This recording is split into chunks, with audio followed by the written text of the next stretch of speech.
నమస్తే, welcome to Andhraprabha TV. నేను సౌజన్య. జనవరి 29న మౌని అమావాస్య రోజున కుంభమేళాలో కొన్ని కోట్ల మంది ప్రజలు స్నానం ఆచరించడానికి వెళ్ళబోతున్నారు అని మనకి వార్తలు వినిపిస్తున్నాయి.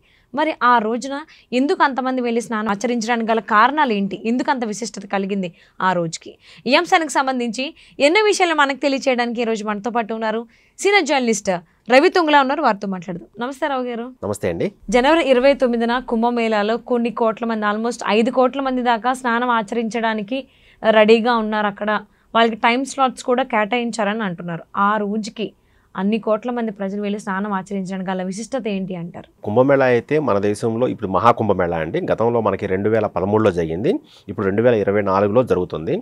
సో జనవరి 13న మొదలైంది. మకర సంక్రాంతి జరిగి మొదలైనప్పటి నుంచి ఇది మొదలవుతుంది.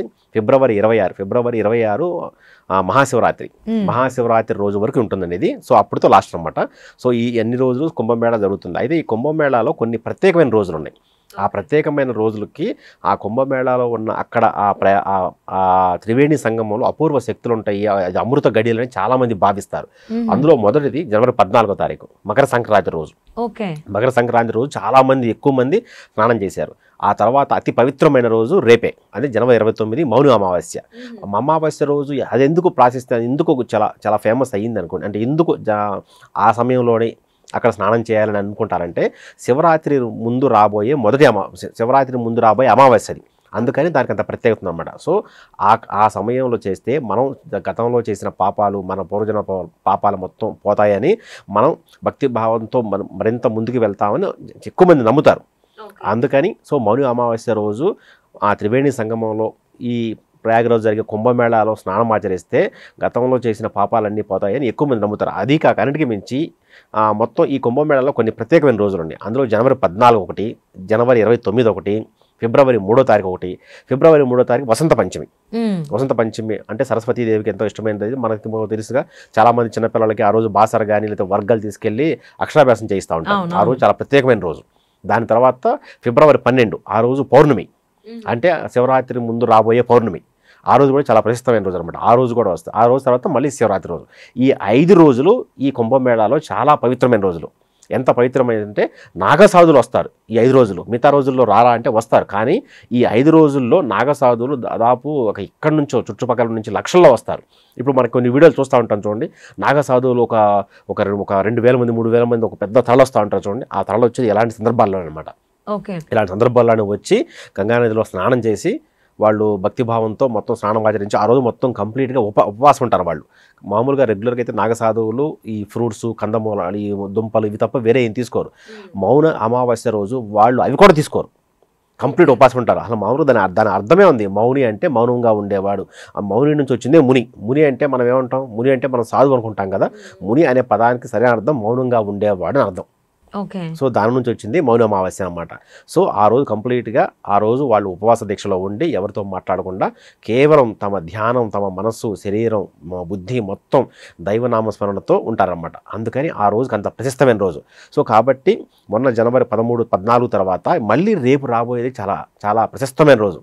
అందుకని సో మనకి భారతదేశం మొత్తం నుంచి రేపు దాదాపుగా 5 నుంచి 10 కోట్ల మంది ఒక్కరోజే అంతమంది వస్తారని అంచనా వేస్తున్నారు. సో మొన్న జనవరి 13వ తారీఖున ఈ మనకి కుంభమేళా మొదలైంది. జనవరి 13 నుంచి కేవలం జనవరి 23 వరకే, అంటే 10 రోజుల్లోనే 10 కోట్ల మంది స్నానం చేశారు. సో మిగతా రోజుల్లో కూడా దాదాపు 30 కోట్ల నుంచి ఇంకొక 40 కోట్ల మంది స్నానం చేస్తారని అంచనా అండి. దానికి తగ్గట్టుగా ఏర్పాట్లు కూడా యోగి సర్కార్ మొత్తం చేసింది. అంటే ఎవరు ఎక్కడ రావాలి, మామూలుగా నాగసాధులకు సపరేట్ ఘాట్లు ఇచ్చారు. సో మామూలుగా మనలాంటి భక్తులు సపరేట్ ఘాట్లు ఇచ్చారు. రైల్వే స్టేషన్లో దిగంగానే అక్కడ నుంచి మీరు ఎక్కడికి వెళ్ళాలనుకుంటున్నారు దానికి సంబంధించిన ఇన్ఫర్మేషన్ సెంటర్లు ఇచ్చారు. హాస్పిటల్ కట్టారు, హాస్పిటల్ రెడీగా ఉంచారు. ఫర్ ఎగ్జాంపుల్ అక్కడ నుంచి ఒకవేళ మీరు వేరే ఘాటుకి వెళ్ళాలి, ఒక ఘాటు నుంచి ఒక ఘాటుకి వెళ్ళాలి, అక్కడ వెళ్ళిన తర్వాత పూజా కార్యక్రమాలు చేసుకోవాలి, లేకపోతే వీటన్ని సంబంధించి ప్రతిదీ ఇన్ఫర్మేషన్ ఇచ్చారు. అక్కడ ఇన్ఫర్మేషన్ సెంటర్లు పెట్టారు. ఫర్ ఎగ్జాంపుల్ మళ్ళీ మీకు ఫుడ్ ప్రాబ్లం వచ్చింది, ఫుడ్ కూడా మొత్తం ఫ్రీగా ప్రొవైడ్ చేస్తున్నారండి. కుంభమేళా జరిగే ప్రాంతాల్లో చాలా చారిటీ సంస్థలు వచ్చి, మరీ ముఖ్యంగా అమర్నాథ్ యాత్ర జరిగేటప్పుడు పంజాబ్ నుంచి ఎక్కువ మంది వస్తారండి. పంజాబ్ నుంచి ఎక్కువ వచ్చి వాళ్ళు కింద బాల్తాలు పెహల్గాం నుంచి మళ్ళీ స్వామివారి దగ్గరికి వెళ్ళి కింద దిగే వరకు కూడా మొత్తం మీరు ఎంత తింటే అంత ఫుడ్ మొత్తం ఫ్రీగా పెడతారు అమర్నాథ్ యాత్రలో. సరే వాళ్ళు చెప్పేది ఒకటే, మీరు ఎంత అని తినండి, ఒక్క మెతుకు కూడా వేస్ట్ చేయొద్దంటారు. అదొకటే వాళ్ళ సిద్ధాంతం. సో అలాంటి చారిటీ సంస్థలు ఈ కుంభమేళాకి దగ్గరుండి మొత్తం ఆ ప్రసాదాలు మొత్తం అంటే వచ్చిన వారికి ఆకలి అనేది ఉండకూడదు అని విధంగా మొత్తం ఏర్పాట్లు చేశారు.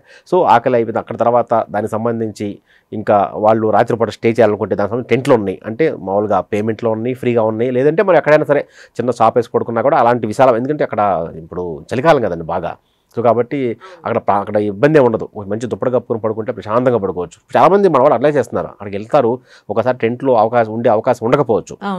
అలాంటప్పుడు ఏం చేస్తున్నారంటే బయటే, ఇప్పుడు కొంతమంది కార్లో వెళ్తున్నారు, బస్సుల్లో వెళ్తున్నారు, వాళ్ళు కూడా అక్కడే ఉన్నారు. రైల్లో వెళ్ళిన మాత్రం అక్కడ టెంట్లు తీసుకుంటారు. నార్మల్ పీపుల్ కి అయితే కొంచెం ఇబ్బంది, కానీ నాగ సాధువులకి అయితే ఎలాంటి ఉండదండి, ఏముండదు.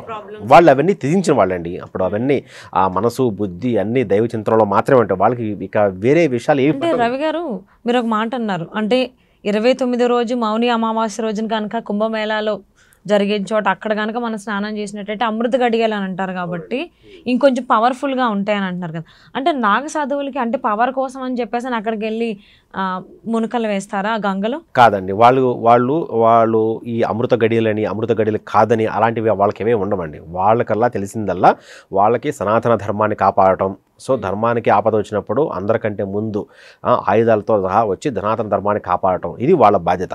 సో దానికి సంబంధించి వాళ్ళు ఎక్కడైనా అక్రమాలు జరుగుతుంటే వాళ్ళు వచ్చేస్తారు. సో అలాగే ఎలాంటి కార్యక్రమాలు జరుగుతున్నప్పుడు కూడా వాళ్ళు ముందు నడిపిస్తారు. సో ఇలాంటి రేపు చాలా పవిత్రమైన రోజు కాబట్టి వాళ్ళు ఒక తండోపతండాలుగా వచ్చి స్నానం ఆచరిస్తారు. సో అలా రెగ్యులర్గా చేసేవాళ్ళు ఉంటారు, రేపు కూడా చేసేవాళ్ళు ఉంటారు. ఇప్పుడు కొంతమంది నాగసాధువులు వచ్చారు, ఆల్రెడీ అక్కడే ఉన్నారు, టెంట్లో ఉంటున్నారు, వాళ్ళు టెంట్లో ఉన్న రోజు స్నానం చేస్తారు. సద్గురు గారు అయితే ఈ 40 days అక్కడే ఉంటారన్న, అలా ఉంటారు. కొంతమంది అలాగే ఉంటారు, కొంతమంది మళ్ళీ వెళ్ళి వస్తూ ఉంటారు, కొంతమంది అక్కడే ఉండి అక్కడే స్నానం ఆచరించి సో రోజు అక్కడే ఉంటారు. వచ్చిన వాళ్ళకి కొంచెం దీవెనలు సలహాలు సూచనలు ఇస్తూ ఉంటారు. కొంతమంది వాళ్ళు మనం అన్ని వీడియోలు చూసాం, కొంతమంది నాగసాధువులు మొక్కుతున్నారు, ఇంకొంతమంది ఏమో వాళ్ళు ఇరిటేట్ చేస్తే వాళ్ళు కొంచెం దాడి కూడా చేస్తున్నారు, అవి కూడా మనం చూసాం.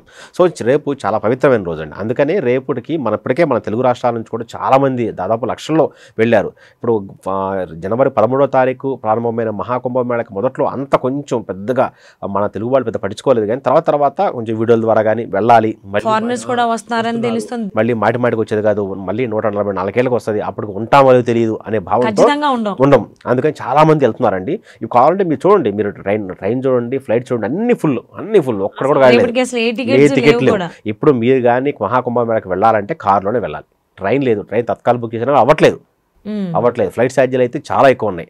సో కాబట్టి ఒక 4 అవునండి 60K ఉన్నది. అందుకని ఇప్పుడు ఏం చేస్తున్నారంటే ఆర్టీసీ కూడా ప్రత్యేకంగా బస్సులు వేస్తున్నాను, ఇక్కడ నుంచి బస్సులు పెట్టింది.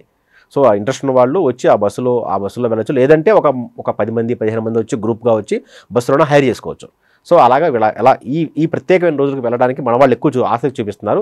సో ఒకవేళ వెళ్ళలేదు, మౌని అమావాస్యకి మహాకుంభమేళాలో అక్కడికి వెళ్ళి మనం ఆ గంగలో స్నానం ఆచరించే అవకాశం లేదు, ఇంట్లో ఉన్న వాళ్ళు కూడా ఏం చేయొచ్చు అంటే ఆ రోజు మౌని అమావాస్య రోజు రేపంతా ఇంట్లో మౌనంగా ఉండి తులసి మొక్క దగ్గర దీపం వెలిగించినా కూడా అంతే పుణ్యం వస్తుందని కొంతమంది పండితులు చెప్తున్నారండి. సో కాబట్టి అక్కడికి వెళ్ళిన వాళ్ళు తప్పకుండా గంగా త్రివేణి సంగమంలో స్నానం చేయండి.